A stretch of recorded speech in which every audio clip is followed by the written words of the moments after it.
My father's family name being Philip, and my Christian name, Philip, my infant tongue could make of both names nothing longer or more explicit than Pip. So I called myself Pip, and came to be called Pip.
Keep still, you little devil, or I'll cut your throat. No, sir, no.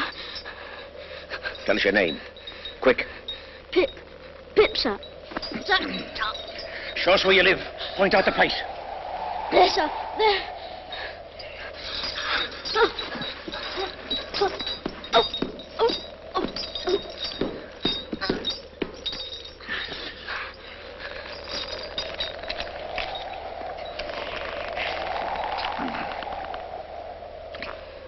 Now, where's your mother? There, sir. No, sir. There, sir. Also Georgiana. That's my mother. Ah. And is that your father along with your mother? Yes, sir. Him too. Late of this parish. Ah. And who do you live with? Supposing you're kindly let to live, which I ain't made up my mind about yet. With my sister, sir. Mrs. Joe Gargery. Wife of Joe Gargery, the blacksmith. Blacksmith, eh? Now look at here. Do you know what a pile is? Yes, sir. Do you know what whittles is? Yes, sir. Food, sir. Then you get me a fire and you get me whittles, or I'll have your heart and liver out. If you'll kindly let me keep upright, sir, perhaps I shouldn't be sick and perhaps I could attend more. Now you bring that file and them whittles to me in this churchyard tomorrow morning early. Yes, sir. And never dare to say a word of having seen such a person as me. No, sir. If you do, your heart and liver will be tore out and roasted and ate. There's a young man hid with me, and in comparison with him, I'm an angel. That young man has a secret way of getting at a boy and at his liver. Boy may lock his door, may be warm in bed, but that young man will softly creep his way to him and tear him open. Say, heaven strike you dead if you don't. Heaven strike me dead if I don't. Now you know what you promised, young man. Get off home. Good night, sir.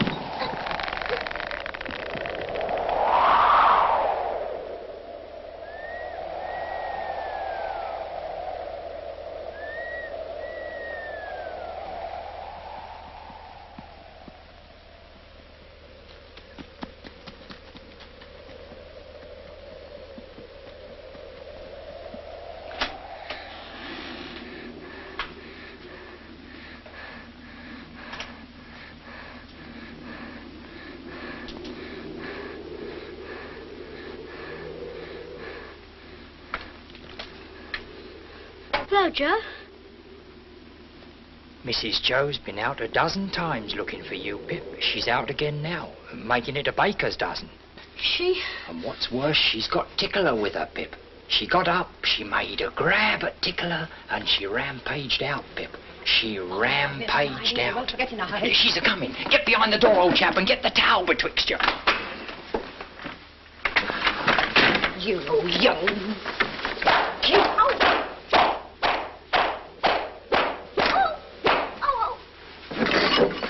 Now then, where have you been?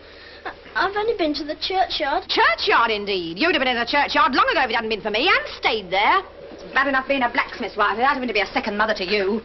Churchyard, indeed. You'll be having me in the churchyard one of these days, keeping me on the rampage with my poor art. Get to the table. Both of you.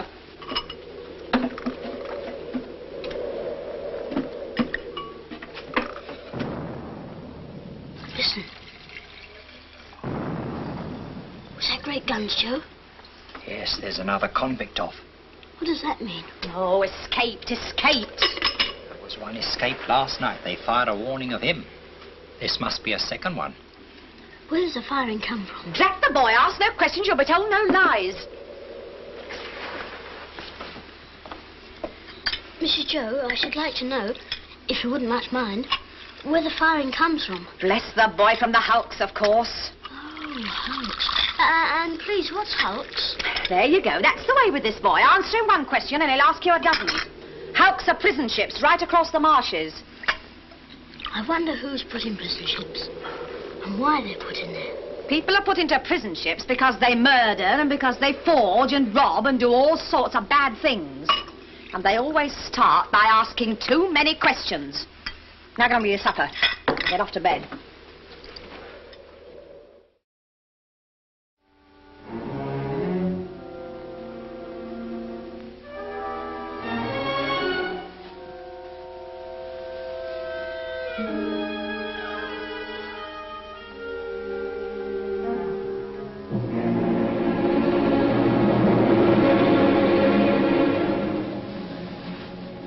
He may be warm in bed. He may pull the clothes over his head, but that young man will softly creep his way to him and tear him open.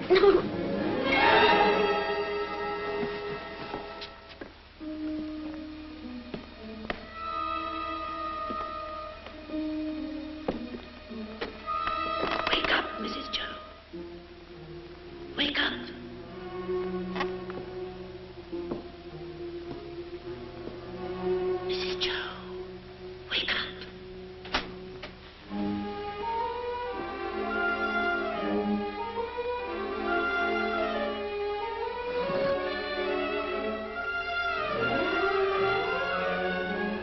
You're a thief, Pip.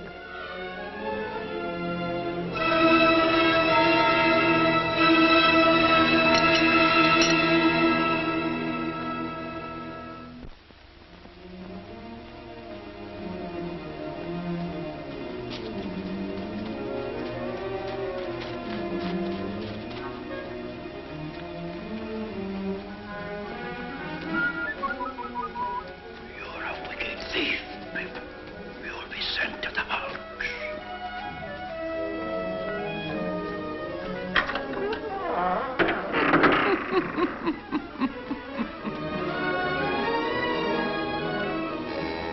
A boy with somebody else's brandy, with somebody else's pile. Somebody else's pork pie. Stop him! Hello, young thief. I couldn't help it, sir.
Sir?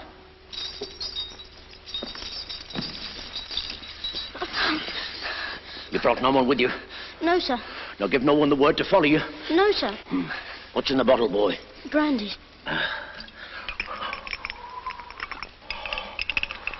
I think you've got the ague, sir. Oh, I'm much of your opinion, boy.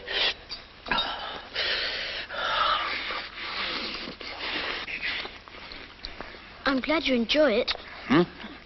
I said I'm glad you enjoy it. Thank you, boy. I do. Aren't you going to leave any of it for him? Him? Who's him? The young man you spoke of. Oh, him. Oh, he don't want no food. He looked as if he did. Looked? When? Just now. Where? Over there. Did you notice anything about him? He had a big scar on his face. No, not here. Yes, there. Give us hold of that file, boy.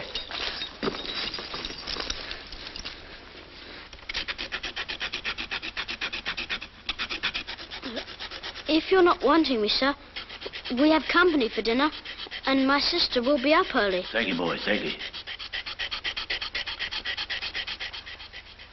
This boy ought to be truly grateful, ma'am, for the princely dinner you set before him. Do you hear what Uncle Pumblechook says? Be grateful. Why is it the young are never grateful? Naturally vicious. Now, to finish with, I want you all to taste a delicious, delightful gift from Uncle Pumblechook. It's a pie. A savoury pork pie. A savoury pork pie?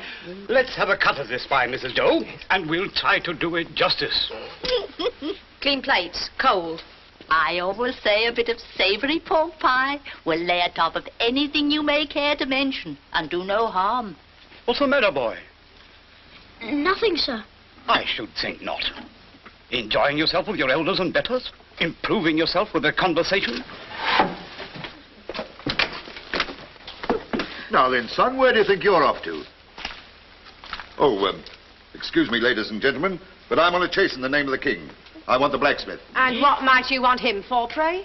Mrs., speaking for myself, I should reply, for the honour and pleasure of his fine wife's acquaintance. Speaking for the king, I answer, a little job done. You see, blacksmith, we've had an accident with these, and as they're wanted for immediate service, will you throw your eye over them? Convicts, Sergeant? Aye, 2. Have you seen anything of them? Heavens preserve us, no. We haven't seen No. them. Oh, no. Well, we'll find them.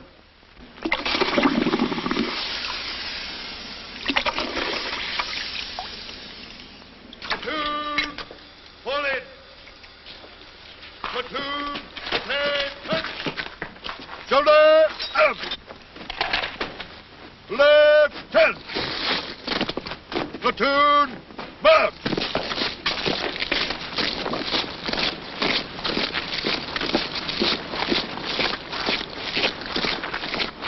If that boy comes back here with his head blown to bits by a musket, don't look to me to put it together again.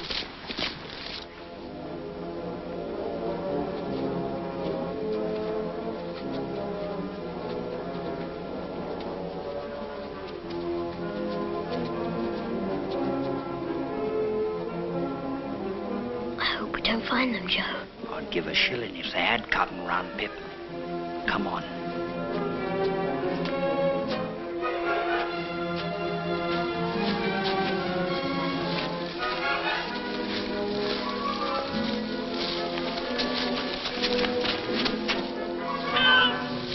Convicts escaping!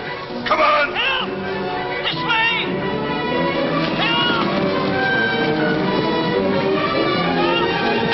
Convicts escaping! This way! This way! Help! Convicts escaping!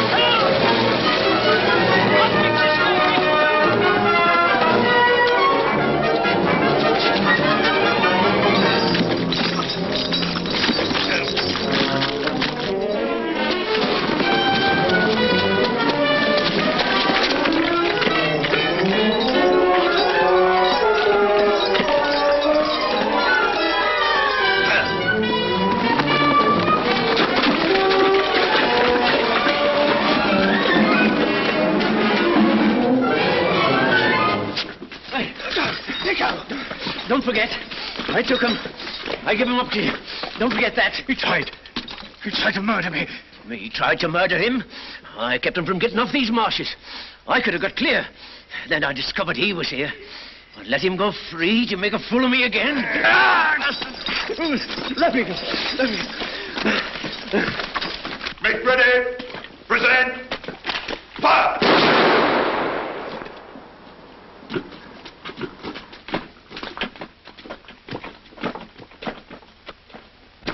Hands.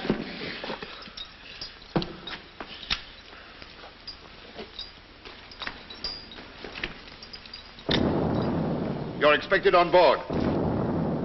Come on. Light those torches. Get aboard, you.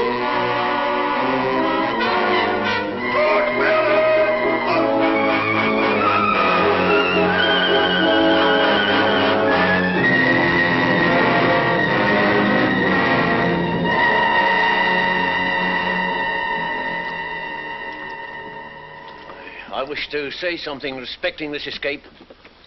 It may prevent some persons laying under suspicion along me. What is it? I took some food from the blacksmith near the village, over yonder. It was a dram of liquor and a pie. You happen to have missed such an article as a pie, blacksmith? Well, my wife did the very moment you came in. Oh, so you're the blacksmith, are you? Then I'm sorry to say I've eat your pie. Oh, you're welcome to it as far as ever it were mine. We don't know what you've done, but we wouldn't have you starved to death for it, poor miserable fellow creature, would us, Pip? Give way, you. Cast off there.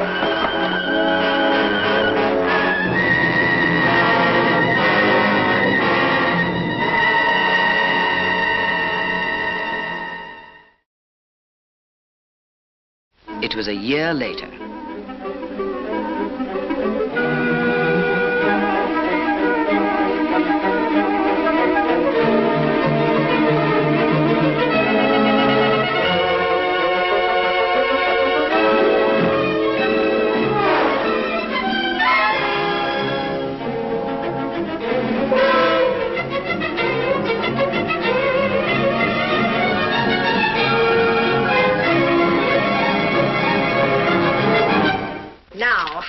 If that boy ain't grateful this day, he never will be. But it's only to be hoped he won't be pampered. Not by Miss Havisham, ma'am.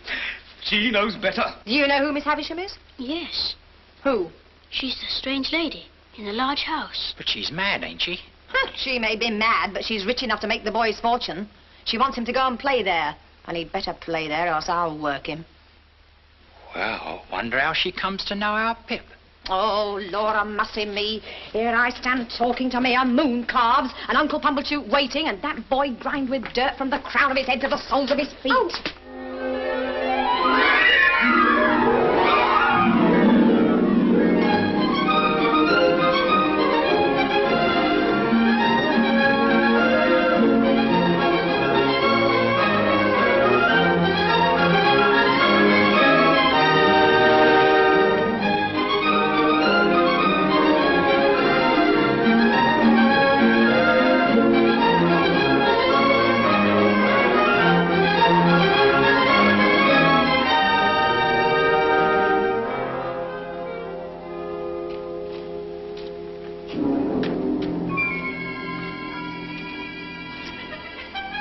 Ring the bell, boy.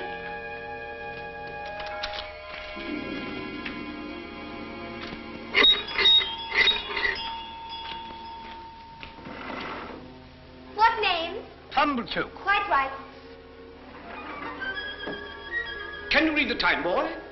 Yes, sir. 3:15. Punctual to the minute. Let it be a lesson to you.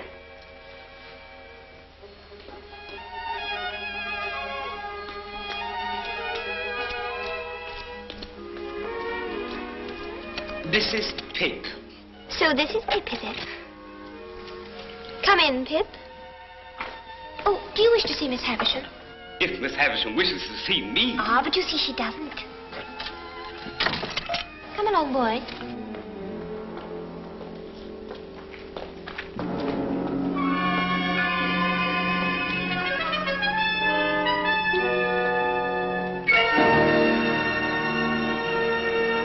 You're clock stop, miss? It should say 3:15. Don't loiter, boy.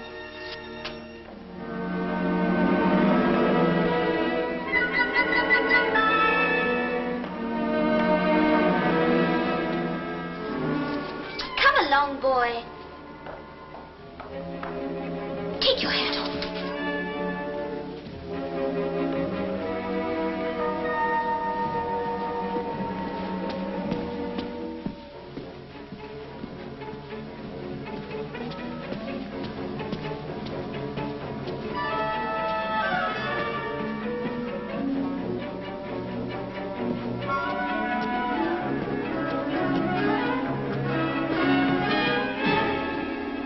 This door, boy. After you, miss. Don't be silly. I'm not going in.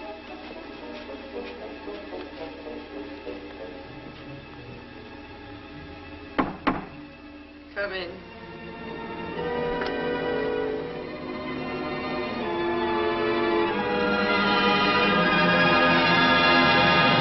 Who is it? Pip, ma'am. Pip. Mr. Pumblechook's boy. Come to play. Come nearer. Let me look at you.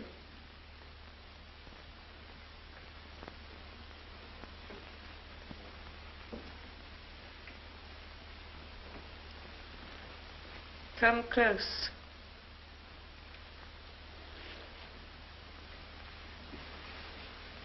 Look at me.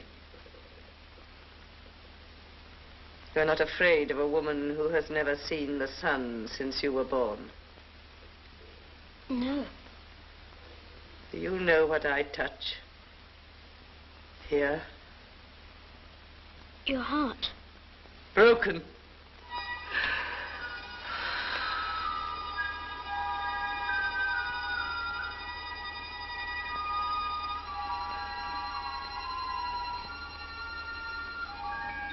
I sometimes have sick fancies. And I have a fancy I should like to see someone play. Play. Play. Estella, come here.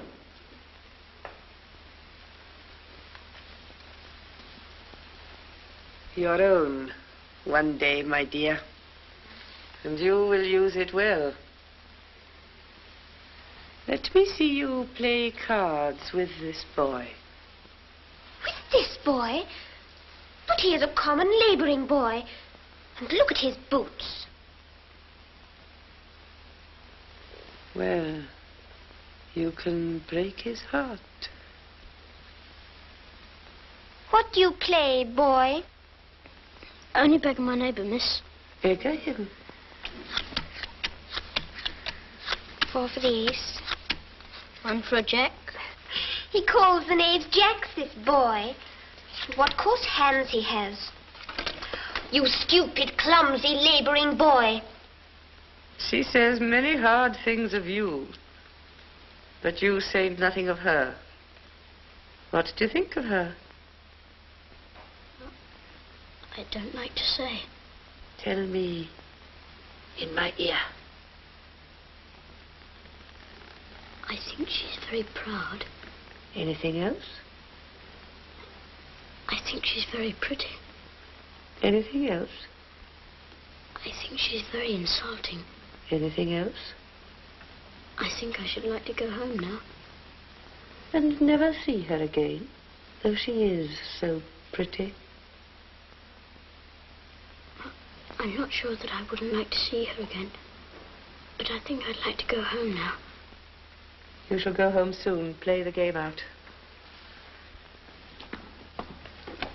Wait here, boy.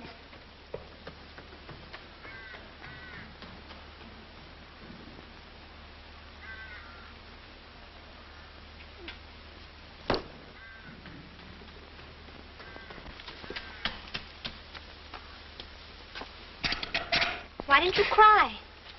So I don't want to. You do. You've been crying, and you're near crying now. Long after I'd gone to bed that night, I thought of Estella. and how common she would consider Joe, a mere blacksmith. I thought how he and my sister were sitting in the kitchen, and how Miss Havisham and Estella never sat in a kitchen, but were far above the level of such common things. The following week,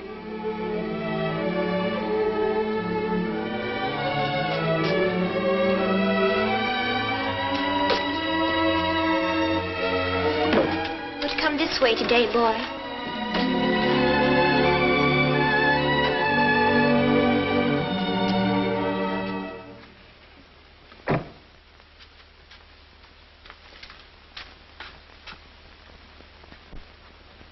Well, I'm sure. What next? The idea. Well, Well, miss? am I pretty? Yes, I think you're very pretty. Am I insulting? No, not so much so as you were last time. Not so much so. No. There, take that, you cross little monster. What do you think of me now? Shan't tell you. Because you're going to tell upstairs, is that it? No, it's not it. Why don't you cry again, you little wretch? I'll never cry for you again.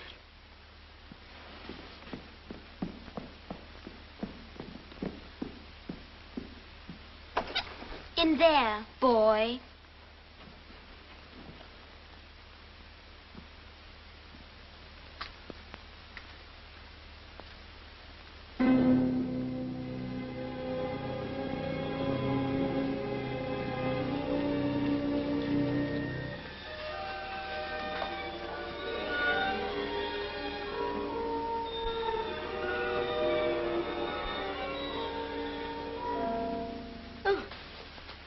So the days have worn away, have they?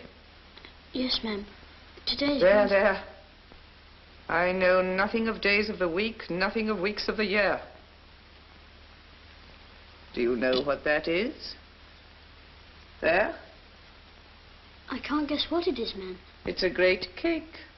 A bride cake. Mine. On this day of the year, long before you were born, this heap of decay was brought here. It and I have worn away together. Mice have gnawed at it. And sharper teeth than teeth of mice have gnawed at me. There. Walk me. Walk me, walk me.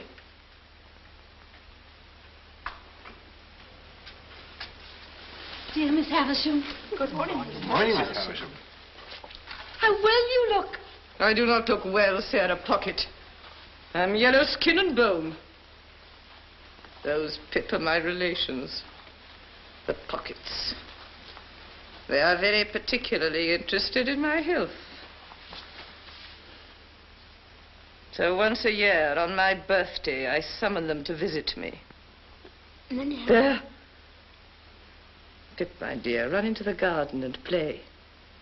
Estella will tell you when to come back. Yes, ma'am.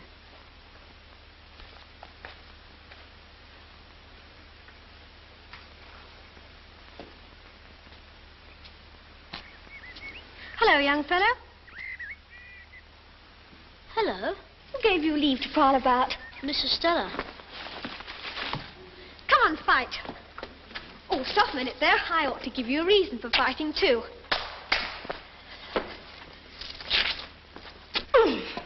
There it is. Come on. Are you satisfied with the ground? Quite satisfied, thank you. Good.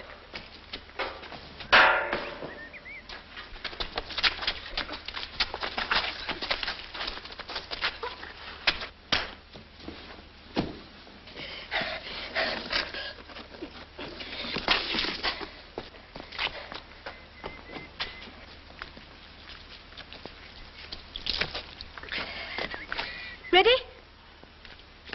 Ready?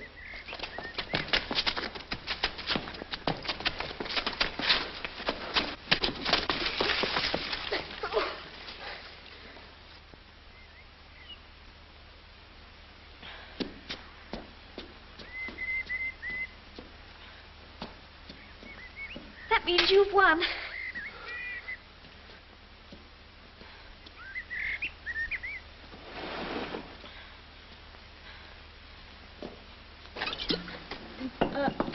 Can I help you? No, thank you. I'm quite all right. Good afternoon, then. Same to you. Boy! Boy!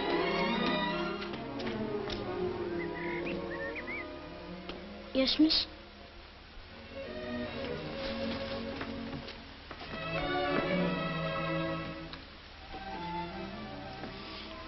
You may kiss me if you like. Now you ought to go home.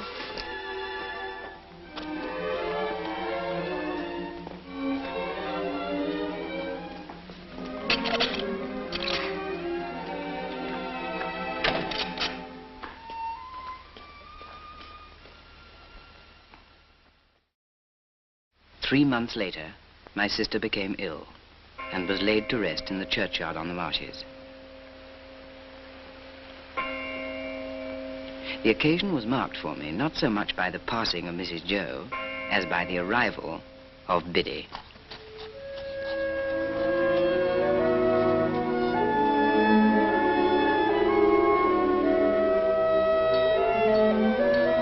Very soon she became a trusted friend to both of us and a blessing to the household. Biddy, I want you to help me. Don't I help you, Pip? Oh, yes. You help me a lot with my letters and figures. But this is a secret. Oh? What is it? Biddy. Yes? Biddy, I want to be a gentleman. A gentleman? Oh, I wouldn't if I was you, Pip. I don't think it would answer.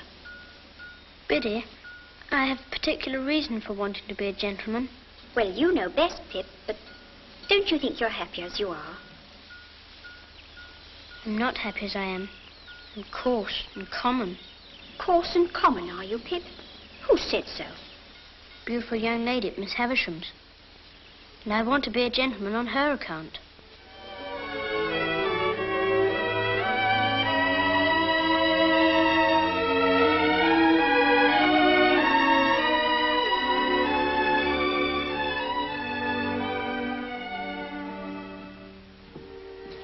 Whom have we here? A boy. Boy of the neighborhood, eh? Yes, sir. How do you come here? Miss Havisham sent for me, sir. Well, behave yourself. I have a pretty large experience of boys, and you're a bad lot of fellows. Now, mind you behave yourself. Yes, sir. Take this in there, boy. Yes, miss. From this moment, I entered upon the regular occupation of pushing Miss Havisham in her chair. As we began to be more used to one another, Miss Havisham talked more to me and asked me such questions as what I'd learnt and what I was going to be. Estella was always there and always let me in and out, but never told me I might kiss her again. Sometimes she would coldly tolerate me, and other times she told me energetically, I hate you. My admiration of her knew no bounds, and scarce a night went by without my falling asleep with the image of her pretty face before my eyes. One day,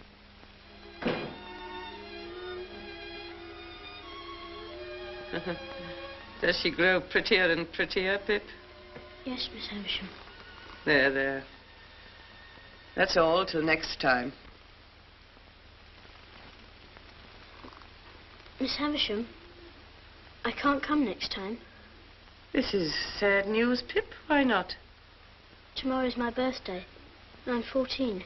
Oh, and you start your apprenticeship with a blacksmith, do you not? Yes, Miss Havisham. Why so glum, Pip? Are you not excited by your new venture? I used to think I would be, but I'm not now. Pip, here are some golden sovereigns. A gift from me. Thank you, Miss Havisham. Do with them what you please. You've earned them well. Thank you. Come and see me on your next birthday. Yes, Miss Havisham. Estella, show him out. Goodbye, Miss Havisham.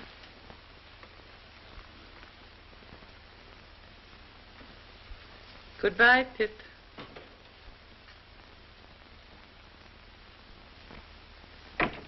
You'd better say goodbye to me, because I'm going away too. Going away? Yes. I'm going to France to be educated for a lady. Be educated for a lady? Yes. Well, aren't you sorry I'm going? Yes, Estella. I'm very sorry. I wish I knew when you were coming back. But I wish... What do you wish? I wish I could kiss you goodbye.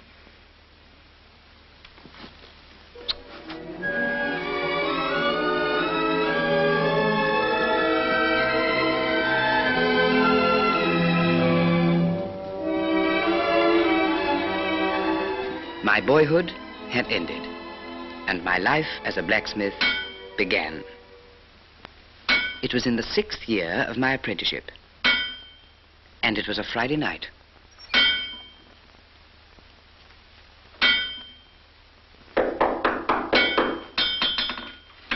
Are you the blacksmith by name Joseph or Joe Gargery? Yes, sir. Have you an apprentice commonly known as Pip? Is he here? I'm Pip, sir. Ah. So you are Pip? Yes, sir. My name is Jaggers. I'm a lawyer in London. I wish to have a private conference with you two. We'd better go into the house. Now, Joseph Gargery. I am the bearer of an offer to relieve you of this young fellow, your apprentice. You would not object to cancel his apprenticeship for his own good, at his own request? You would want nothing for so doing? Heaven forbid I should want anything for not standing in Pip's way. Very well, then. I come now to this young fellow. And my communication to him is that he has great expectations. I am instructed to communicate to him that he will come into a handsome property. Further, that it is the desire of the present possessor of that property that he shall be immediately removed from his present sphere of life and from this place and be brought up as befits a young gentleman of great expectations. Now, Mr. Pip, you are to understand first that it is at the request of the person from whom I take my instructions that you always bear the name of Pip. If you have any objection, now's the time to mention it. I have no objection. I should think not, indeed. Secondly, Mr. Pip, you are to understand that the name of the person who is your liberal benefactor is to remain a profound secret until that person chooses to reveal it. If you have any suspicion whom that person might be, keep that suspicion within your own breast. If you have any objection, now's the time to mention it. Speak out. I have no objection. And now, Mr. Pip, kindly consider me your guardian. Thank you, sir. Oh, I tell you at once, I'm well paid for my services, otherwise I shouldn't render them. I have arranged for you to go to London in a week's time. You will need some new clothes. They should not be working clothes. 20 guineas. Well, Joseph Gargery, you look dumbfounded. I am. Then good night, Mr. Gargery.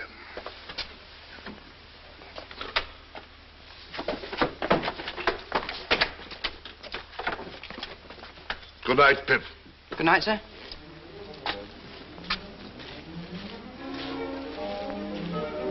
Pip, a young gentleman of great expectations.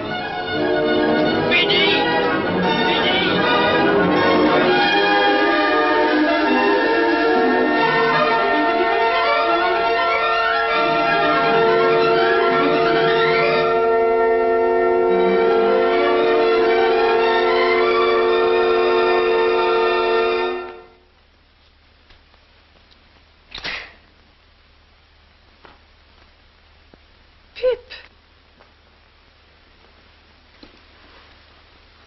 This is a very gay figure, Pip.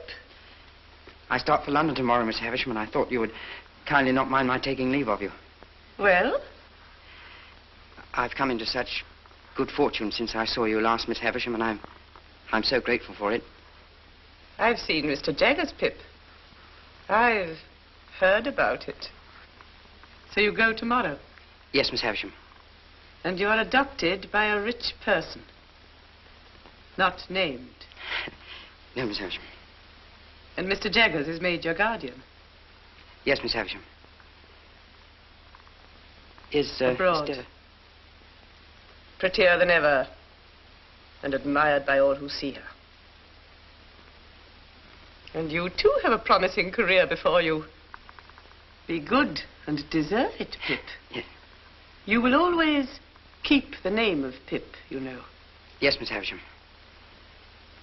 Goodbye, Pip.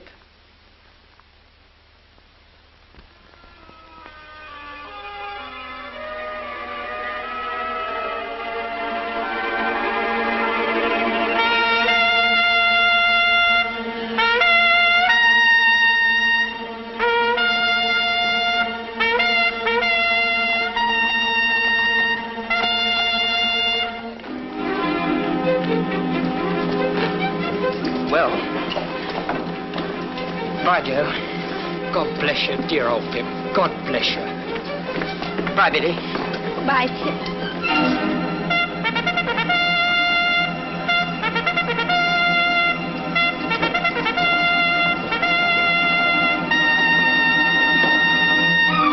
One day I'll come and see you in London, Pip. And then, what larks, eh? Goodbye, Joe. Goodbye, Pip. Goodbye, big old chap.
Excuse me, please. Is Mr. Jaggers at home? He is not. He's in court at present. Am I addressing Mr. Pip? Yes, I'm Mr. Pip. Mr. Jaggers left word would you wait in his room. Come this way, please. He couldn't say how long he might be, but it stands to reason his time being valuable, he won't be longer than he can help. Go and wait outside, Mike.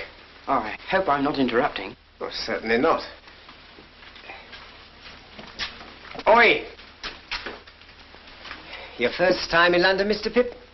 Yes, sir. I was new here once. Rum to think of it now. Whose likeness is that? That? Oh, this is our most famous client. Got us a world of credit. This chap murdered his master. Didn't plan it badly. Is it like him? Like him? It is him, you know. This cast was made in Newgate, directly after he was taken down.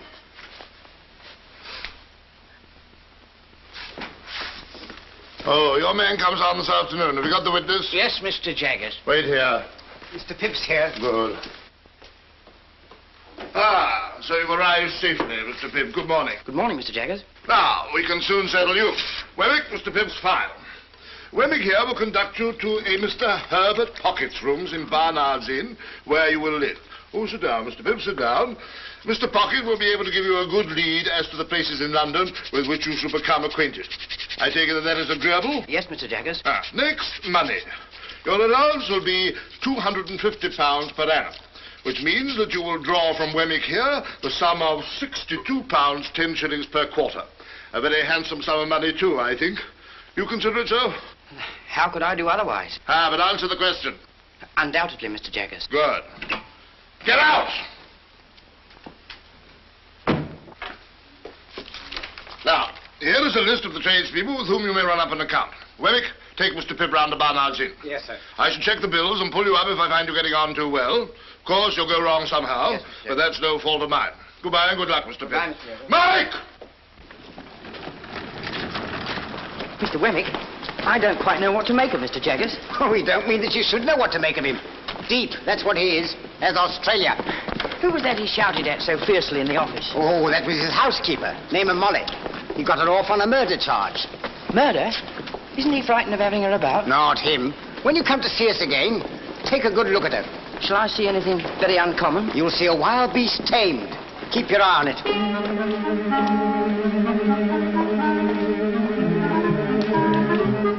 Here we are. Mr. Pocket's on the first floor. You don't want me anymore? No, thank you, Mr. Wemmick. As I keep the cash, we shall most likely meet pretty often. Oh, well. Very glad, I'm sure, to make your acquaintance. Good day. Good day, sir.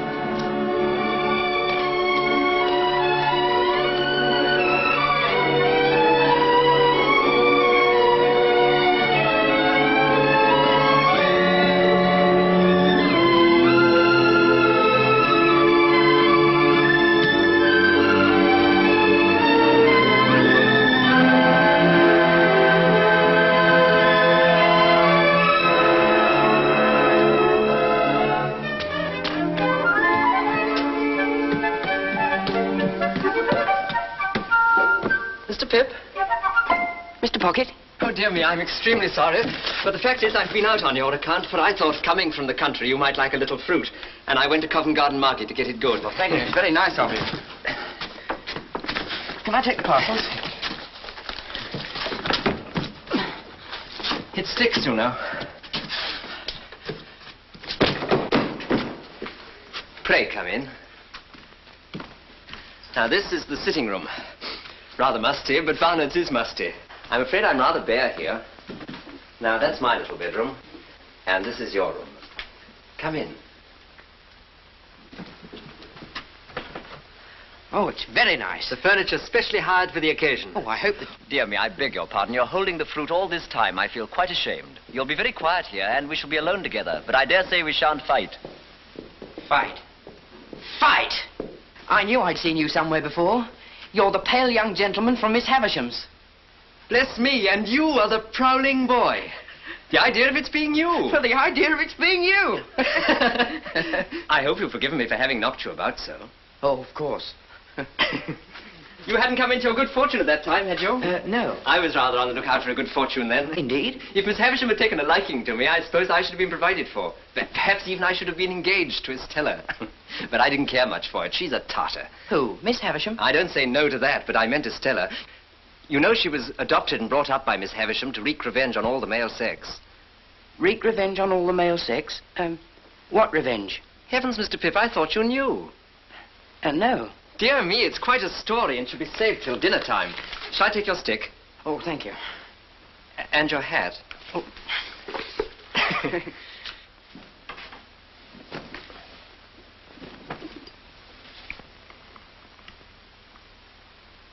Herbert. Yes, my dear Pip. As I've been brought up a blacksmith, I take it as a great kindness if you'd give me a hint when I go wrong in my manners. With pleasure, though. I should guess you'd need very few hints. Thank you very much. Now, please tell me more of Miss Havisham. Ah, yes, Miss Havisham. But let me introduce the topic by pointing out that in London it's not the custom to put the knife in the mouth, for fear of accidents. It's scarcely worth mentioning, only it's as well to do as other people do. Oh, I must apologize. Thank Not you at very all, much. I'm sure. Now, Miss Havisham was an heiress, and as you may well suppose, was looked upon as a great match. Well, one day there appeared upon the scene a certain man. I never saw him, for this was 25 years ago. He pursued her closely and professed to be devoted to her. And there's no doubt that she fell passionately in love with him, which brings me to the cruel part of the story. Merely breaking off to remark, my dear Pip, that it's not usually considered necessary to fill the mouth to its utmost capacity. Oh, very sorry. I was so interested. Not at all, I'm sure. The marriage day was arranged, the wedding dresses were bought, the wedding guests were invited. The day came, but not the bridegroom. He wrote a letter. Which she received when she was dressing for her marriage at 20 minutes to 9. Exactly. So that was why she stopped the clocks. Yes. And when she'd recovered from a bad illness, she laid the whole place waste, as you've seen it, and has never since looked upon the light of day. Herbert, you said that Estella was not related to Miss Havisham, but only adopted. When adopted? There's always been an Estella since I've heard of a Miss Havisham. I know no more. So, Pip, all I know of Miss Havisham, you know. Well, let's change to brighter prospects. Let's drink to London. And a very happy future. To London. And a very happy future. 2,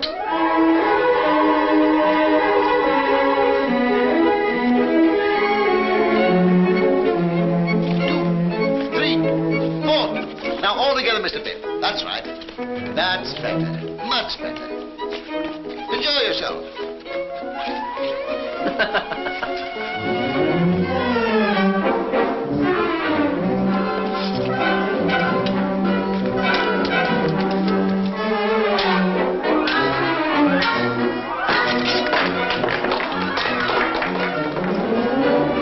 Ready? Ready.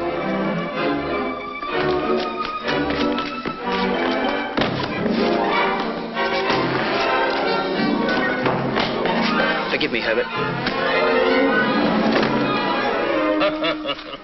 Carry on, Pip, carry on. And so, if I could buy some new furniture and perhaps one or two other little things, I think I could be quite at home at Barnard's Inn. Do it. I knew you'd get on. How much do you want? £20? Wemmick!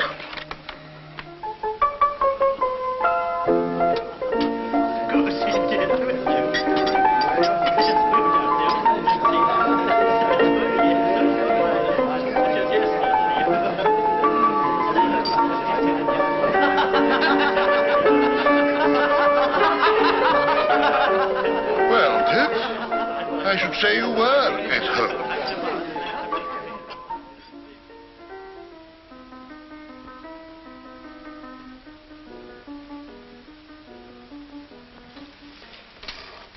Herbert, Yes, we've done very badly. very badly. Thank heaven for my birthday.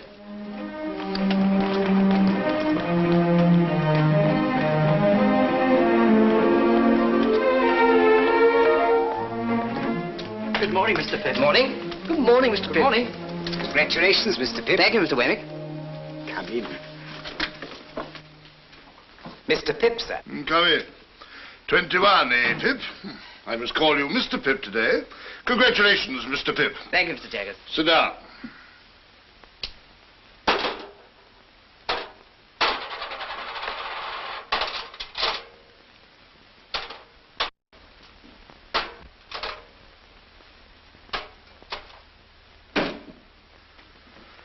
Now, my young friend, I'm going to have a word with you. If you please, sir. What do you suppose you are living at the rate of? At the rate of, Mr. Jaggers? The rate of. I'm afraid I'm unable to answer. I thought so. Now, I've asked you a question, my friend. Have you anything to ask me? Oh, well, of course it would be a great relief to ask you several questions, Mr. Jaggers, if it were not forbidden. Ask one. Is my benefactor to be made known to me today? No. Ask another. Well, I was just wondering if I had anything to receive. I thought we should come to that. Wemmick! Mr. Pip, you have been spending pretty freely of late, and you're in debt, of course. I'm afraid I must say yes, sir. You know you must say yes, don't you? Yes, sir. Wemmick, hand Mr. Pip that piece of paper. Now, unfold it and tell me what it is.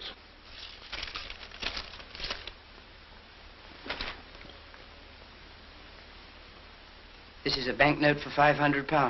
That is a banknote for £500. And at the rate of that handsome sum of money per annum, and at no higher rate, you are to live until your benefactor appears. Will it still be years hence, Mr. Jaggers? When that person discloses, you and that person will settle your own affairs. My part of the business will cease. That's all I have to say. Wemmick, show Mr. Pip out. Thank you, Mr. Jaggers. My dear Mr. Pip, Mr. Gargery is going to London and will be glad if you are agreeable to be allowed to see you. He will call Tuesday morning at 9 o'clock. We talk of you in the kitchen every night and wonder what you are saying and doing. No more, dear Mr. Pip, from your ever obliged and affectionate servant, Biddy. As I watched Joe that Tuesday morning, dressed grotesquely in a new suit, let me confess that if I could have kept him away by paying money, I certainly would have paid money. In trying to become a gentleman, I had succeeded in becoming a snob.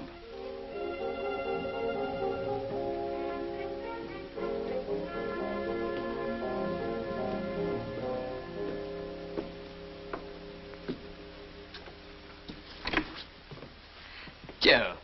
How are you, Joe? Pip. How are you, Pip? Come in, Joe.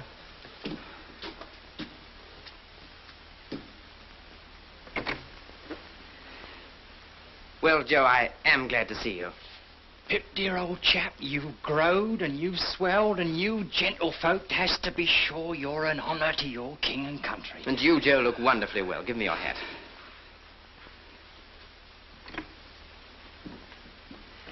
Oh, Herbert, this is Mr. Joe Gargery.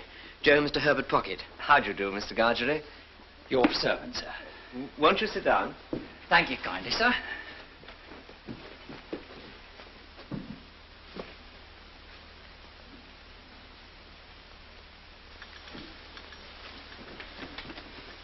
Will you take tea or coffee, Mr. Gargery? Oh, thank you kindly, sir.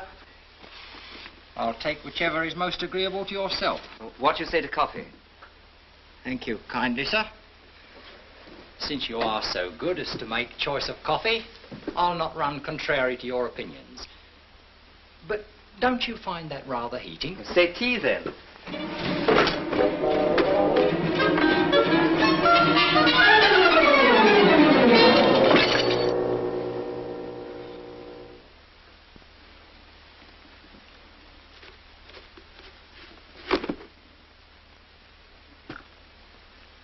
Pip, if Mr. Gargery will excuse me, I will go down to the porter's lodge to fetch the morning's letters. Thank you kindly, sir. Us two being now alone, sir. Joe, how can you call me sir? Us two being now alone, Pip, I will mention what have led to me having the present honour. Miss Havisham have recently sent for me. Miss Havisham, Joe? Would you tell Mr. Pip, she said, that I wish to see him at once, for I have something most particular to disclose to him. I see. Well, I have now concluded, sir, and Pip, I wish you ever well and ever prospering to a greater and greater height. But you're not going now, Joe. Yes, I am. Well, you'll be coming back to dinner. Oh, no, Pip, old chap. You and me is not two figures to be together in London. I'm wrong in these clothes, Pip. I'm wrong out of the forge and out of the kitchen off the marshes. But, Joe... You won't find half so much fault with me if you think of me as Joe the blacksmith. And so, God bless you, dear old Pip, old chap. God bless you.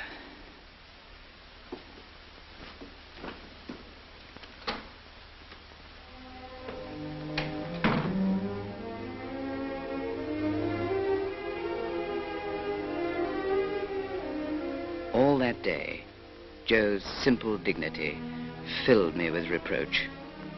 And next morning I began the journey to our town, knowing that I should sleep that night at the forge. But as the miles went by, I became less convinced of this, and invented reasons and excuses for not doing so. Joe, Pip's here. Oh, we didn't expect you, Pip. Pip, your bed's not ready. We thought for certain you'd be staying in the town. You must stay in the town. Gentlemen, always stay at the Blue Boar. Blue Boar, Rochester! All other swindlers upon earth are nothing to the self-swindlers. And with such pretenses did I cheat myself. Surely a curious thing. Come in, Pip. How do you do? How do you do, Miss Havisham? You kiss my hand as if I were a queen. Well? I thought that you were so kind as to wish to see me, Miss Havisham. Well?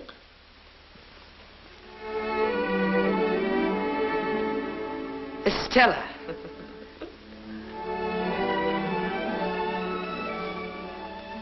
Well, Pip? Stella, this is an unexpected pleasure. I didn't think to find you here. You two must have a lot to say to each other. Go out into the garden, both of you, and walk and talk together. I must have been a strange little creature to hide and watch you fight that day. But I did, and I enjoyed it very much. You rewarded me very much. Did I? Don't you remember?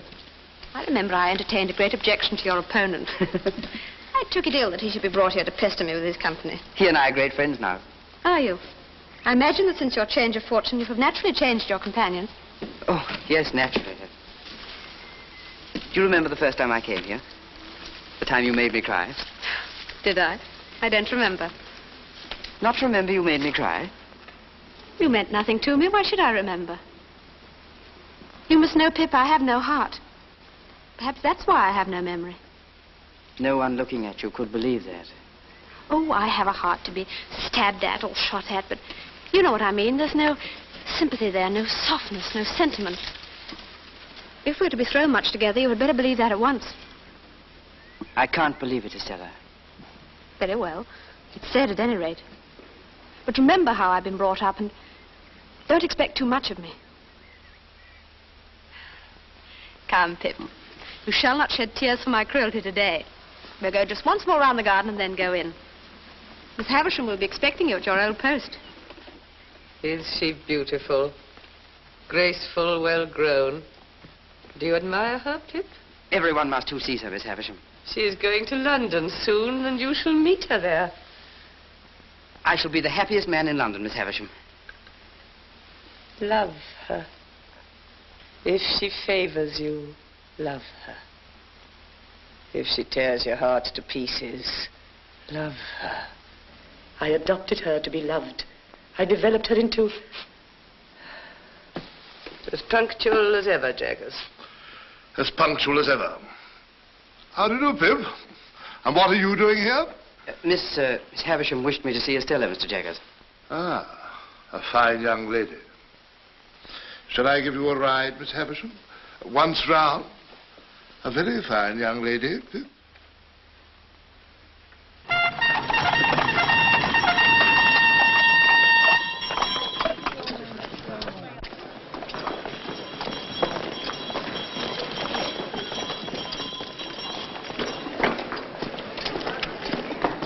Estella.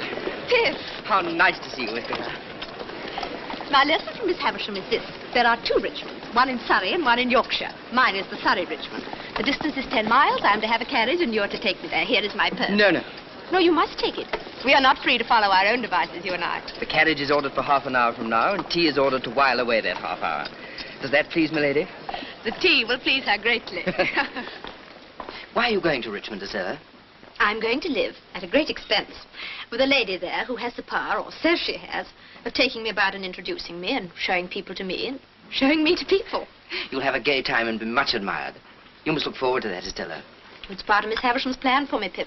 I shan't take any great pleasure in events which I don't shape, but I shall be beautiful, and I shall be gay, I shall be obedient, and I shall write regularly of my gaiety. Will you always be part of Miss Havisham's plan, Estella? And do you thrive with Mr. Pocket, Pip?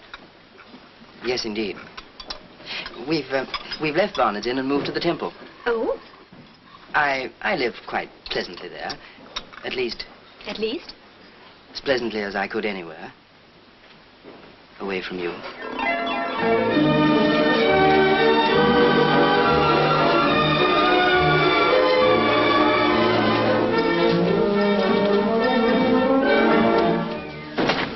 All through that summer, I saw a great deal of Estella, and I was very happy. Until I realized, somewhat uncomfortably, that she had many admirers. It was not until the winter that fate threw her in the way of Bentley Drummle.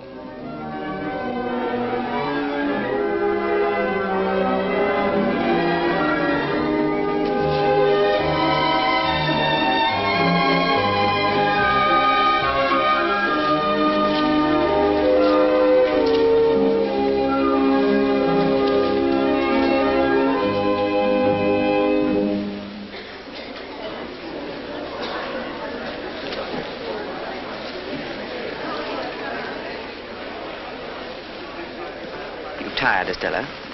Rather, Pip. You should be. Say rather I should not be. For I still have my letter to Miss Havisham to write before I go to bed. Recounting tonight's triumph? Surely a very poor one, Estella. I don't know what you mean. I didn't know there'd been any. My lords, ladies, and gentlemen, This is our dance, Estella. pray take your places for the next dance.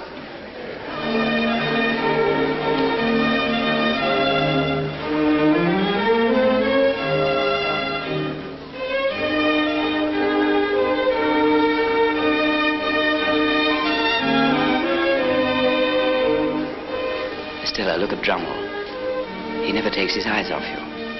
Why should I look at him? Is there anything in Drummle I need to look at? That's what I want to ask you. He's been hovering about you for weeks. Moths and all sorts of ugly creatures hover about a lighted candle. Can the candle help it? My lords, ladies, and gentlemen, pray take your partners for the Spanish polka.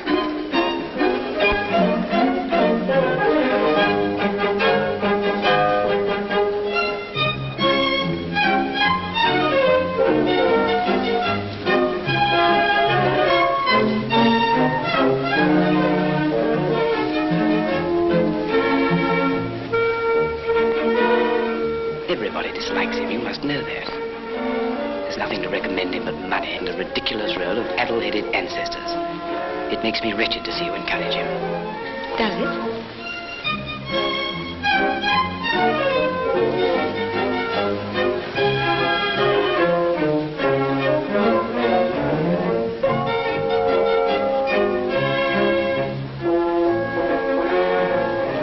You give him looks and smiles such as you never give to me. Do you want me then to deceive and entrap you? Do you deceive and entrap him, Estella? Yes, and many others. All of them but you.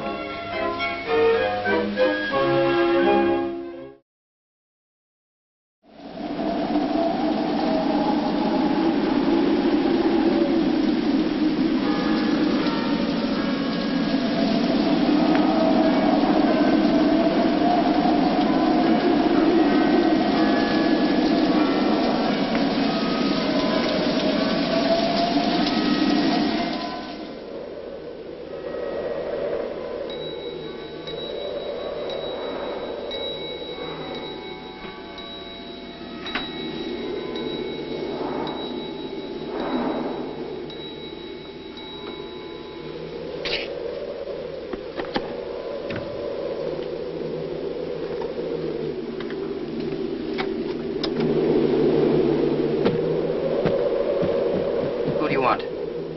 Mr. Pip. I'm Mr. Pip. What's your business? My business? Ah, yes, I'll explain my business by your leave. Do you wish to come in? Yes, I wish to come in, master.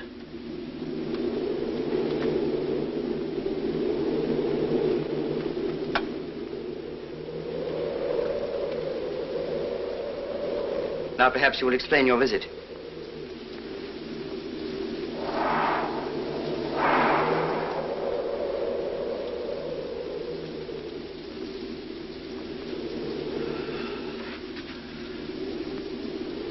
It's disappointing to a man after having looked forward so distant and come so far.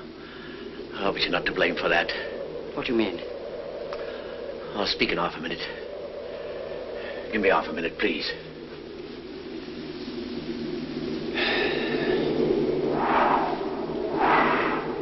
There's no one nigh, is there? Why do you ask that question? You're a gayman. I'm glad you growed up a gayman. Now I know who you are. The churchyard. The churchyard on the marshes. You're the convict I gave the food to. You acted nobly, my boy. Noble, Pip, and I've never forgot it. If you're grateful to me for what I did when I was a child, and you've come to thank me for it, there's no need. However, since you've found me out, will you drink something before you go?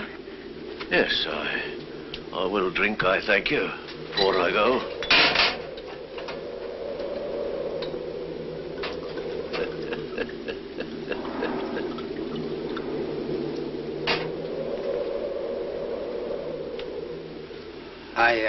I hope you won't think that I spoke harshly to you just now. I had no intention of doing it, and I'm very sorry for it if I did. I wish you well and happy.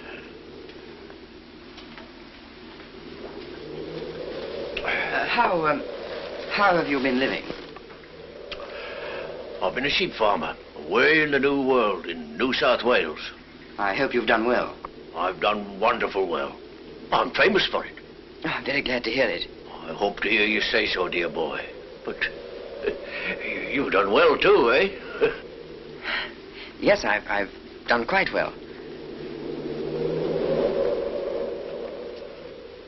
May I make so bold as to ask how you've done well since you and me was out in those lone, shivering marshes? How? Oh. Yes, I've been chosen to succeed to some property. Might I varmint ask what property? I don't know. Might I varmint ask whose property? I don't know.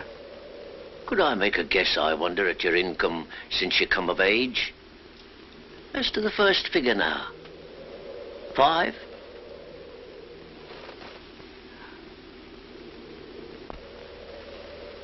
Concerning a guardian. There ought to be a guardian or such like when you were a minor. Some lawyer, maybe. As to the first letter of that lawyer's name now, would it be J?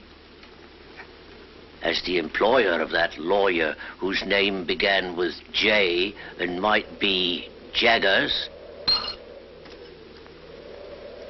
I wrote from Portsmouth to a person in London for particulars of your address.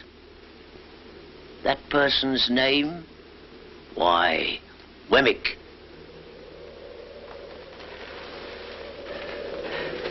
Yes, Pip, dear boy, I made a gentleman of you. It was me what done it. I swore that time that as sure as I earned a guinea, that guinea would go to you. And that there hunted dog what you kept life in got his head so high that he made a gentleman. And Pip, you're him. Why, I'm your second father, Pip, and you're my son. And how good looking you've growed. There's a pair of bright eyes somewhere, eh? Isn't there a pair of bright eyes what you love the thoughts of? They shall be yourn, dear boy, if money can buy 'em. But didn't you never think it might be me? No, never. Well, you see, it was me. And single-handed. Never a soul in it but me own self and Mr. Jaggers. Was there no one else? No, who else should there be? Well, where are you going to put me, dear boy? Put? Oh, to sleep. Who's that? Don't be alarmed. It's Mr. Pocket who shares these rooms with me. Phew! What a night. Hello. Herbert, something very strange has happened. This is a visitor of mine. Take it in your right hand. Say, strike me dead on the spot if I split in any way, whatever. Strike me dead on the spot if I split in any way whatever. Kiss it. Do as he says, Herbert. Now, you're an oath.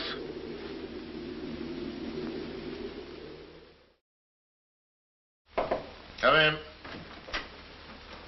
You can go now, Molly. Now, Pip, be careful. I will, sir. Don't commit yourself. Don't commit anyone. You understand me? Anyone. Mr. Jaggers, Don't tell me anything. I don't want to know anything. I'm not curious. I merely want to assure myself that what I've been told is true. Did you say told or informed? Told would seem to imply verbal communication. You can't have verbal communication with a man in New South Wales, you know. I will say informed, sir. Good. I've been informed by a person named Abel Magwitch that he is the benefactor so long unknown to me. That is the man in New South Wales. And only he. And only he. I'm not so unreasonable, sir, as to hold you at all responsible for my mistakes and wrong conclusions. But I always supposed that it was Miss Havisham. As you say, Pip, I am not at all responsible for that. Yet it looked so like it, sir. Not a particle of evidence, Pip. Take nothing on its looks, take everything on evidence. There is no better rule.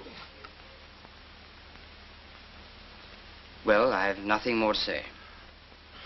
I think you should know that I communicated with Abel Magwitch in New South Wales and reminded him that if ever he should present himself in this country, it would be an act of felony, rendering himself liable to the extreme penalty of the law. Take a look out of that window, Pip.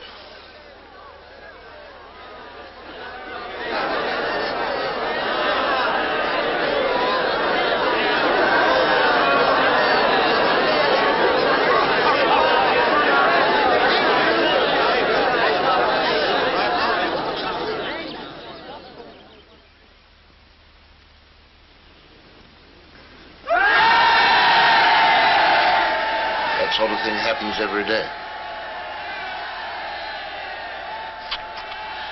Magwitch has enemies here who would not hesitate to inform on him. I see. But he has guided himself by my caution, no doubt. No doubt. If you'll excuse me, sir.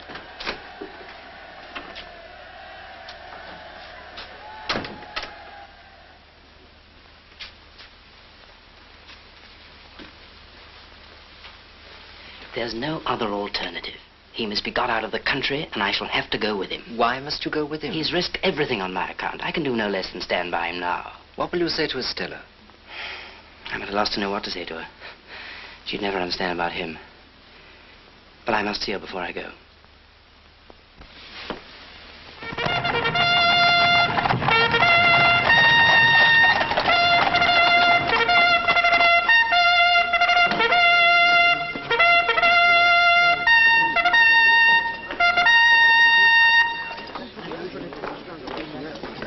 Just come down? Yes. Beastly place, your part of the country, I think. I'm going out for a ride in the saddle. I mean to explore those marshes for amusement. Out-of-the-way villages there, they tell me. Curious little public houses and smithies and that. Mr. Drummond, I didn't seek this conversation. I don't find it a very agreeable one. I'm sure you don't. But don't lose your temper. Haven't you lost enough without that? What do you mean? Look here, you, sir. The lady is joining me later, so take her horse round to her house in an hour's time. Very good, sir. And don't forget to tell the waiter I don't dine, because I'm going to dine with a lady. Aye,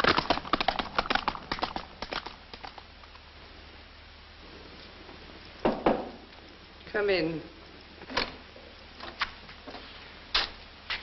What wind blows you here, Pip?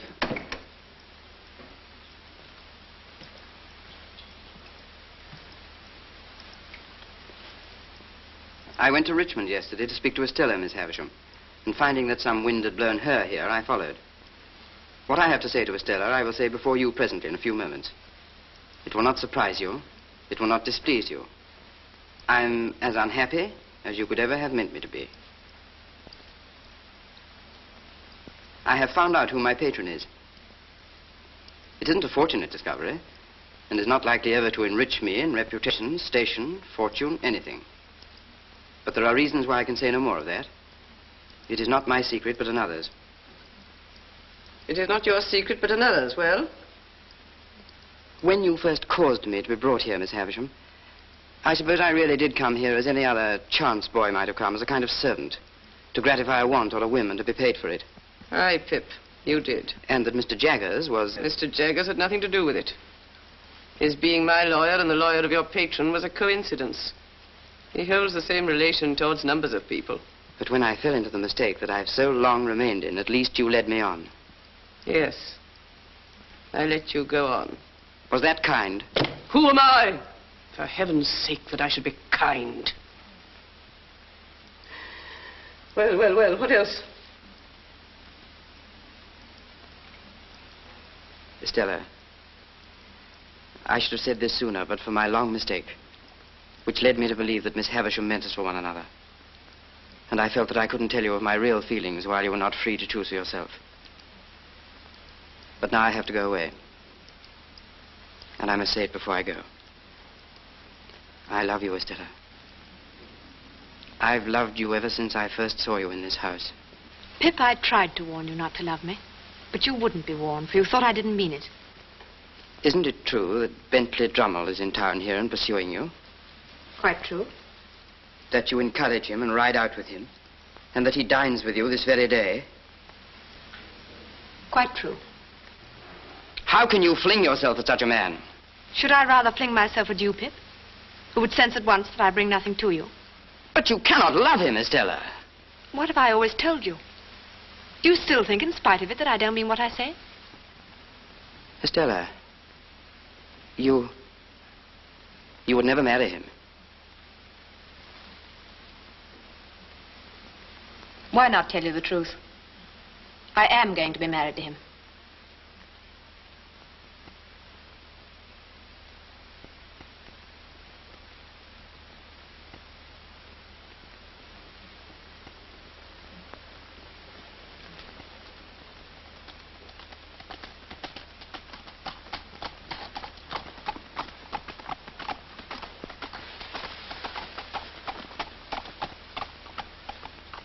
Come, Pip. Don't be afraid of my being a blessing to him. I shall not be that. Here is my hand. Let us part on this. You'll get me out of your thoughts in a week.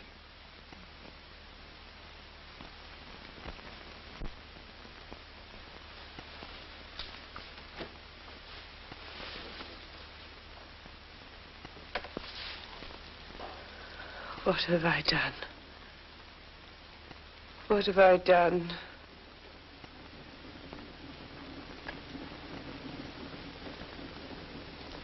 If you mean what have you done to me, Miss Havisham, let me answer.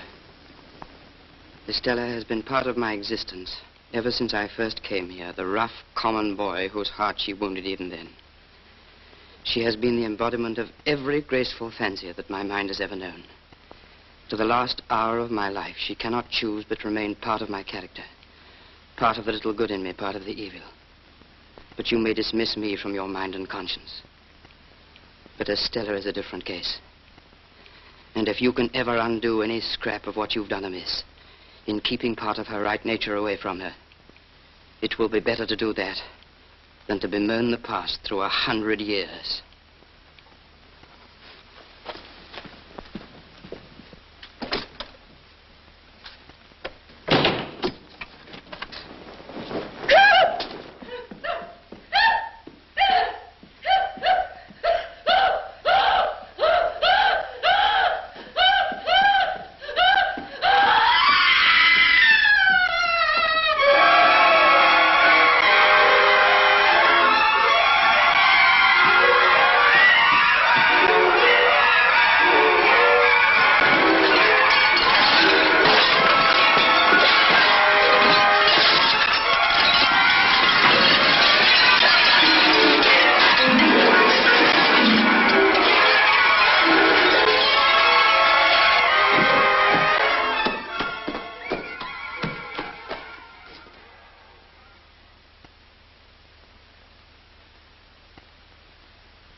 Late that evening, I left the room with the long table for the last time and started on my way back to London.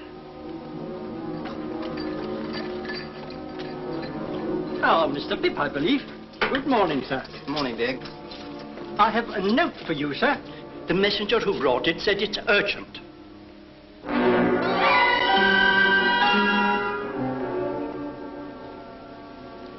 Get me a cab off the stand, Dick. Yes, sir. Morning, Whitney. What's the trouble? So you got my note, then? Yes, I came straight here.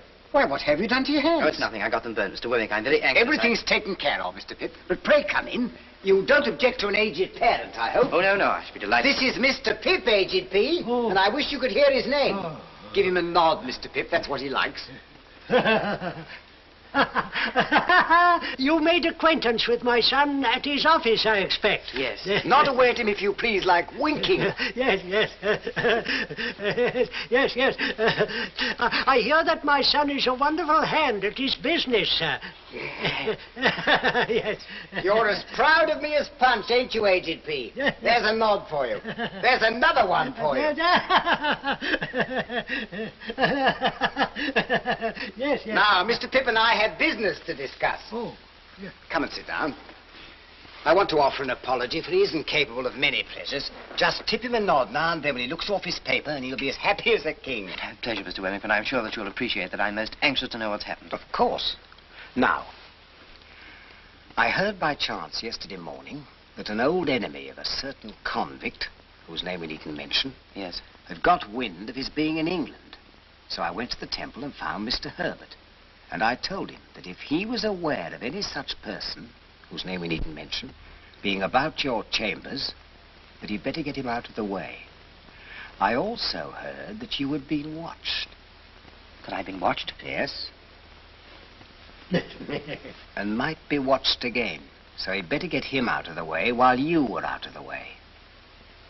I see. He would be greatly puzzled what to do. He was.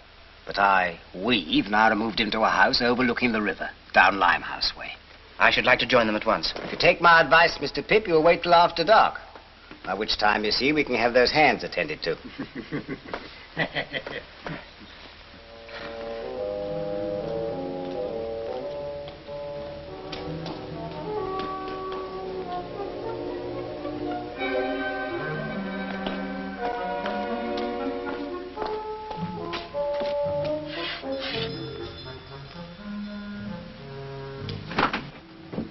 Good evening, ma'am. Good evening, sir. Thank you, Mrs. Wimpole, and you can send up our supper if you will. Very good, sir. How is he? All's well.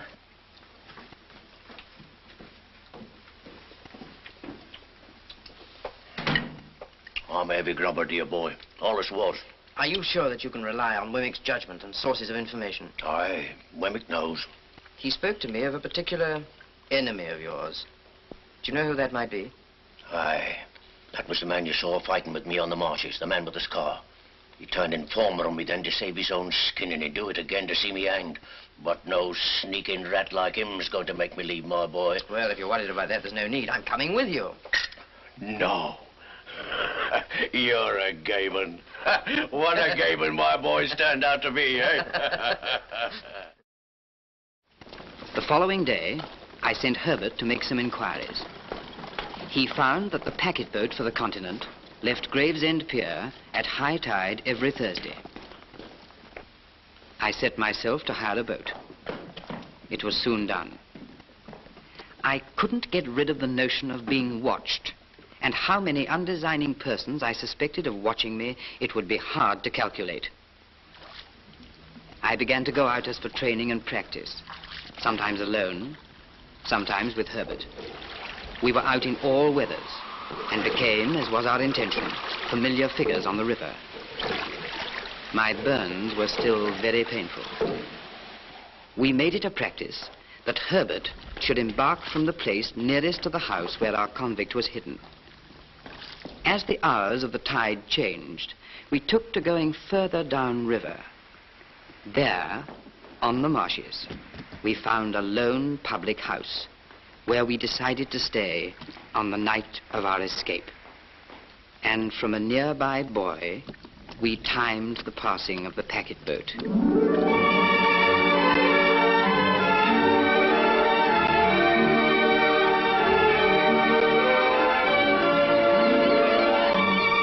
We chose this spot carefully. It was just above the point where the steamer picked up the river pilot. The river pilot. Our river pilot. One day, Herbert bought 2 steamship tickets, and our plans were set.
Boat ahoy!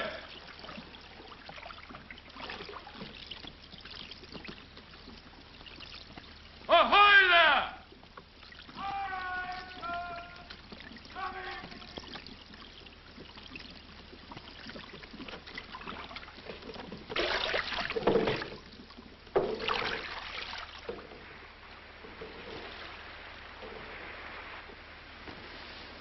Tell me something. What, dear boy? What I did for you as a child was such a small thing. Why have you done so much for me? I had a child of my own once, Pip. A little girl who I loved and lost. What happened to her? I don't know. It's a dark part of my life, dear boy. Ain't worth telling. But when on those lone, shivering marshes, a boy was kind to a half-starved convict, that boy took the place of the child he had lost. Pull on your left.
Here she comes.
You have an escaped convict there.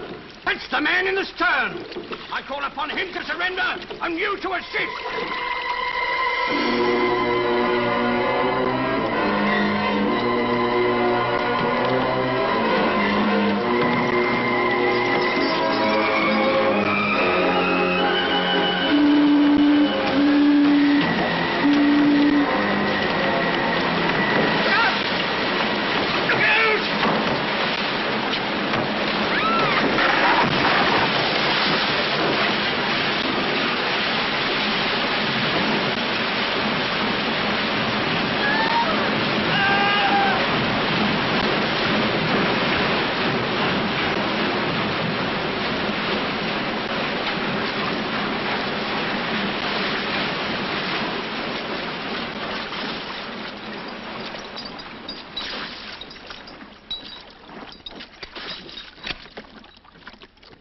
I'll never forgive myself for this.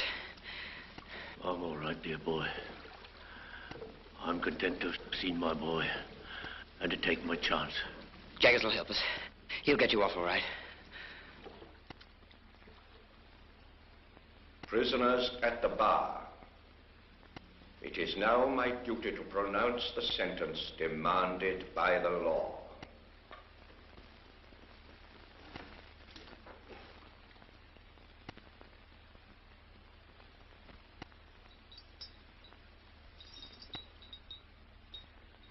The sentence of this court is that you be taken hence to the place from whence you came, and from thence to the place of execution, and that each of you there be hanged by the neck until you be dead. And may Almighty God have mercy on your souls. Are you absolutely certain there is nothing you can do to save him? Nothing. You realize, of course, that you no longer inherit his money. That will be claimed by the crown. The money's no interest to me. If you had been a blood relation, it might have been different. You are not a blood relation, so it is not different. You mean if he had a child, the money would go to the child? The money might go to the child. Mr. Jaggers, there was a child. So you think there was a child, do you? I know there was a child. And what's more, Mr. Jaggers, you know it. Sit down, Pip.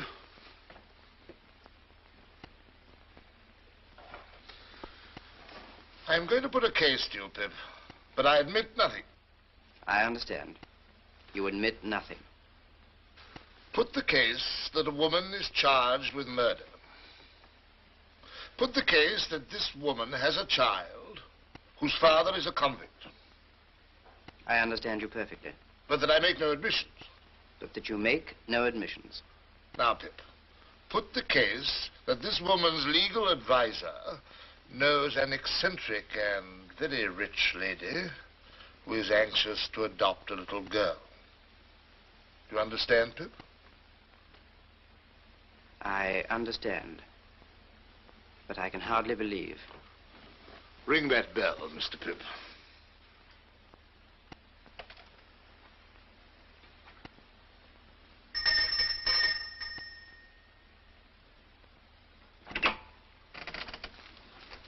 Yes, sir? Basin. Yes, sir.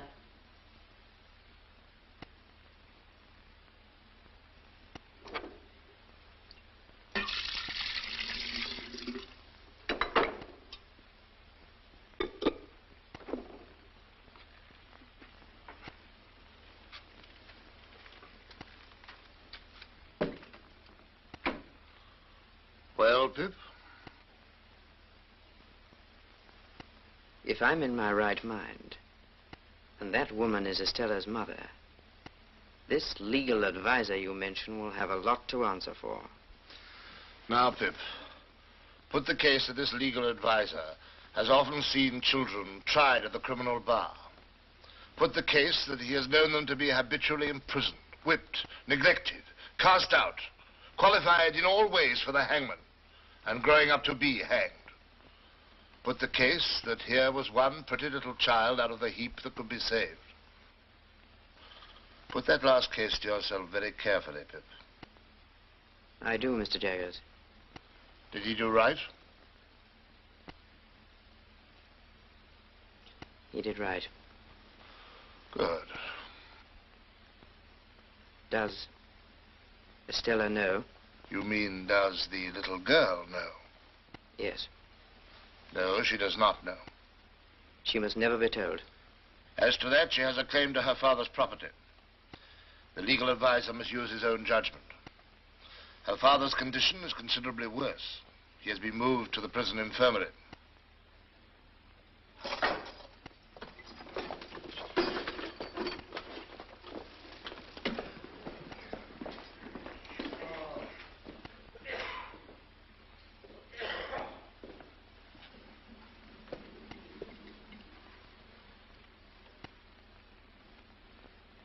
Dear boy,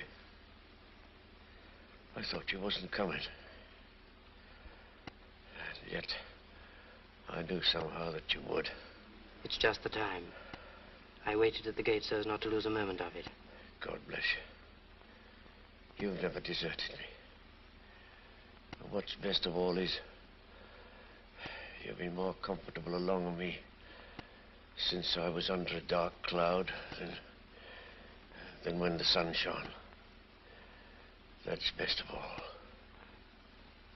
Are you in pain? I don't complain of none, dear boy.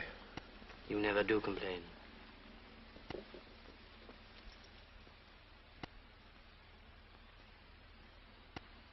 You better stay.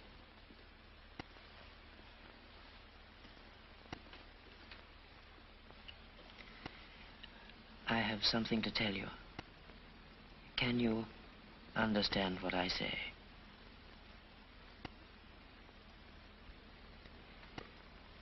You had a child once, whom you loved and lost. She lived and found powerful friends.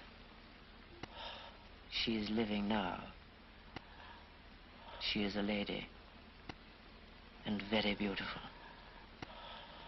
And I love her.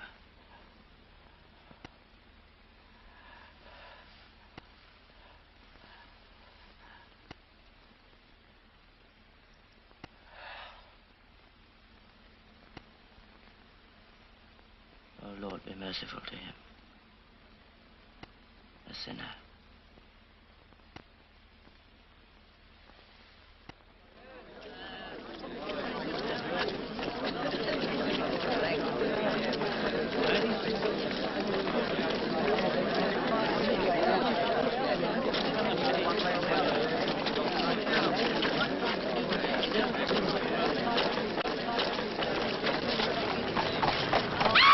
Get out of the way, you fool!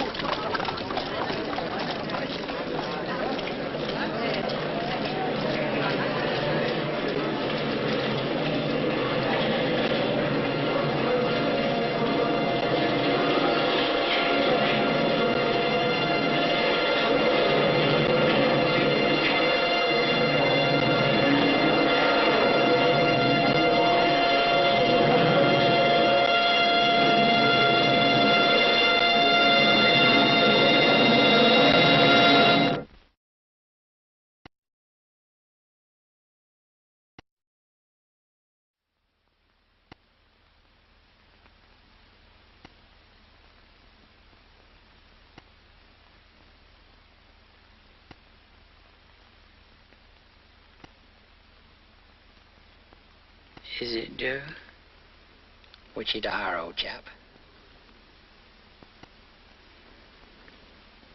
How long, Joe? Which you mean to say, Pip, how long have your illness lasted? Yes, Joe. Well, it's the end of April, Pip. Tomorrow's the 1st of May. Dear Joe, have you been here all the time? Oh, pretty nigh, old chap.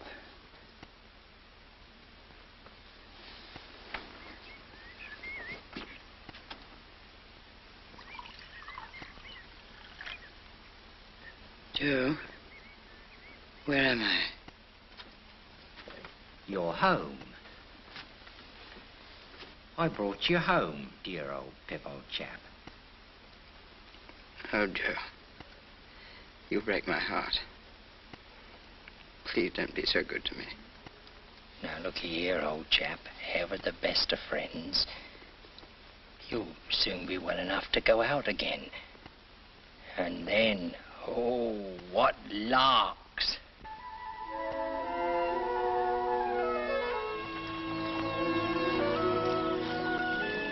Billy, you have the best husband in the world. And Joe, you've the best wife in the world. Which I know, Pip, old chap, which I know. You'll be very happy. Which are our intention, Pip, old chap. And you'll have children. Which also are our intention, Pip, old chap. One day, Pip, you'll marry too. I don't think I shall, Biddy. Not now. Dear Pip, do you still fret for her? I think of her. But that poor dream that has all gone by. All gone by. I knew as I said these words that I secretly intended to visit the old house that evening.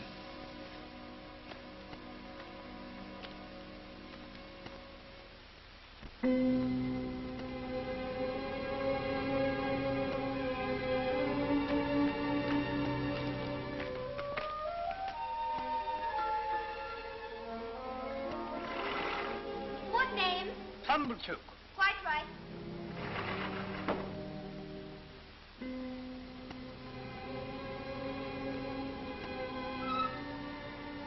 Come in, Pip.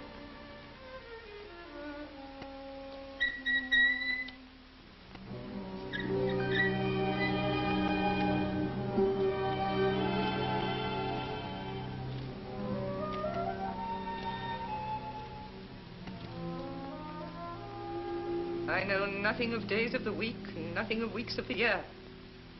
Don't loiter, boy.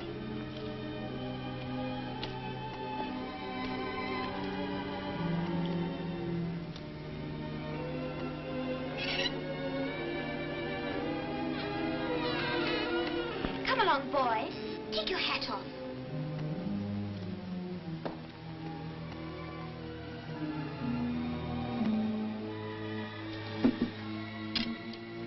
Whom have we here? A boy. A boy of the neighborhood, eh?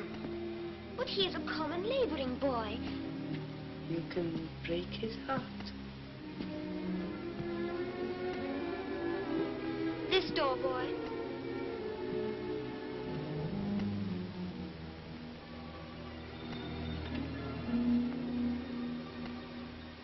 Pip.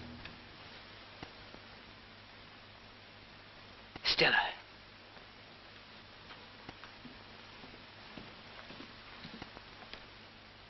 Stella, what are you doing here? I thought you were in Paris with your husband. I have no husband, Pip. Have you not heard? I've been ill, Stella. I've heard nothing. When Mr. Jaggers disclosed to Bentley Drummle my true parentage, he no longer wished to have me for a wife. Well, Pip, why don't you laugh? You've every right to. I've no wish to laugh, Stella. I'm truly sorry. You've no need to pity me. It has simplified my life. There's now no need to sell the house. It is mine, and I shall live here. I shall like it here, Pip. Away from the world and all its complications.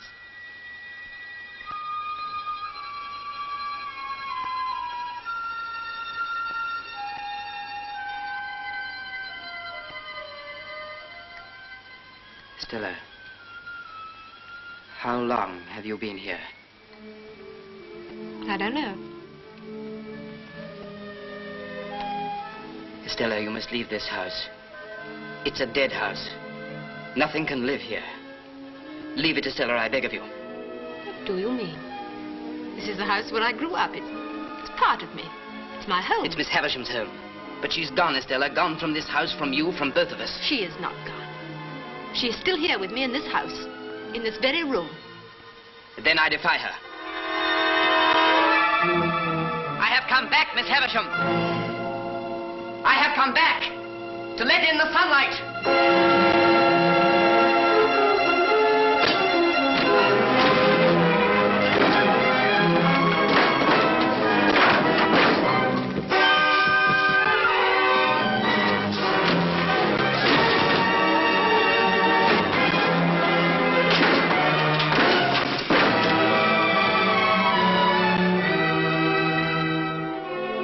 Look, Estella, look.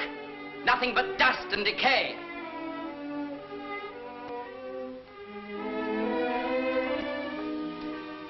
I've never ceased to love you, even when there seemed no hope for my love. You're part of my existence, part of myself.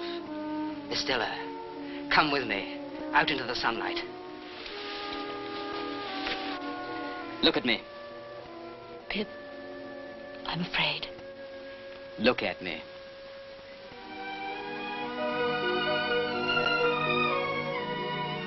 We belong to each other. Let's start again.